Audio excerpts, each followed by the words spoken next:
You slept 8 hours, maybe even 9. You did everything right, no phone before bed, lights off early, a real pillow, a real blanket, and you still woke up feeling like you didn't sleep at all. Heavy eyes, foggy brain, a tiredness that coffee barely touches. If that's you, I need you to hear this. You are not lazy and you are not broken. What you're feeling has very little to do with your mattress and a lot to do with what's happening in your mind. Let's talk about why. You've probably Googled it. Why am I tired all the time? You've checked your sleep score on your phone, switched up your bedtime, cut the caffeine, tried the supplements. And still that same heavy, dragging feeling follows you from the moment your alarm goes off. People around you might say, just go to bed earlier, like it's that simple. But you already go to bed early. You already sleep. So why does it feel like your body never actually rests? The answer isn't really about your sleep schedule. It's about what your mind is doing while your body is supposedly resting. Point 1. Here's something most people don't realize. Sleep and rest are not the same thing. You can be unconscious for 8 hours and still wake up exhausted because your nervous system never actually relaxed. If you spent the day stressed, rushing, holding tension in your shoulders, your jaw, your chest, your body carries that into the night. Your eyes are closed, but your nervous system is still running in the background, like a phone that looks off but is still draining battery. You don't just need sleep. You need your nervous system to actually feel safe enough to power down. Point 2. If you're someone who's always doing managing, planning, checking on people, staying one step ahead of problems, your body adjusts to that pace. It starts to think alert is your normal setting. So even in moments meant for rest, like lying in bed, part of you is still scanning. Did I forget something? What's tomorrow look like? Did that message sound okay? That low hum of mental activity might feel like just thinking. But to your body, it's still work. You can't expect deep rest from a mind that never actually stopped. Point 3. This one surprises people. Carrying unspoken stress, unresolved conflict, grief you haven't processed, or constant pressure to hold things together, it shows up in your body exactly like physical fatigue, heavy limbs, foggy thinking, wanting to do nothing but lie down. Your brain doesn't always separate "I'm emotionally drained" from "I'm physically drained." It just sends out the same signal, tired.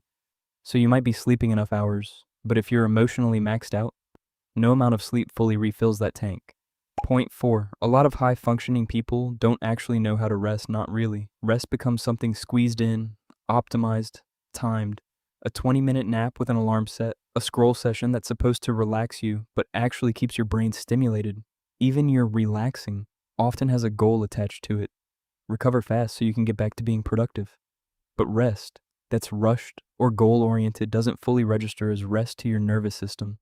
It's like trying to read a book while watching the clock. You're technically doing it, but you're not actually absorbing it.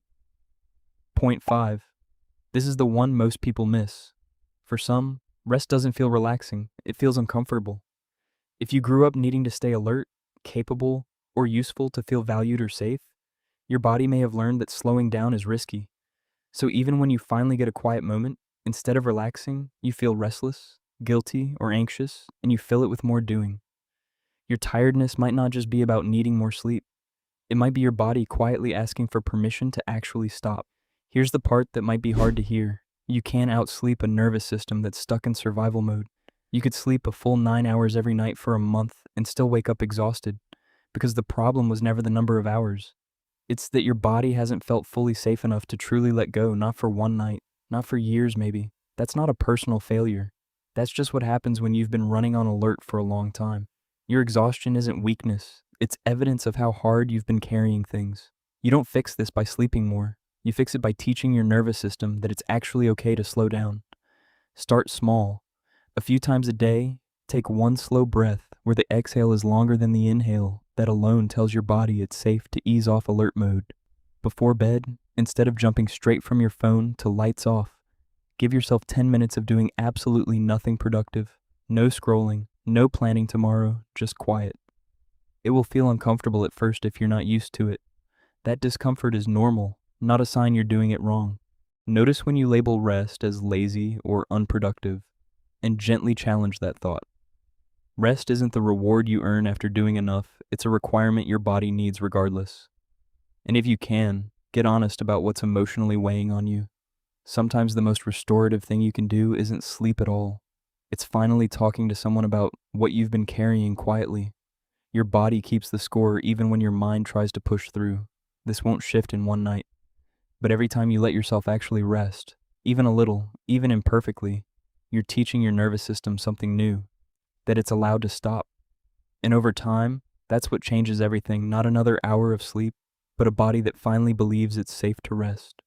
If you've made it this far, nodding along, exhausted in a way that sleep never quite fixes, I want you to know that's a real thing, and you're not imagining it. You're not lazy, you're not broken, you're just tired in a way that needs more than rest, it needs safety. If this helped you understand your own exhaustion a little better, there's more like this here whenever you need it. I'll see you in the next one.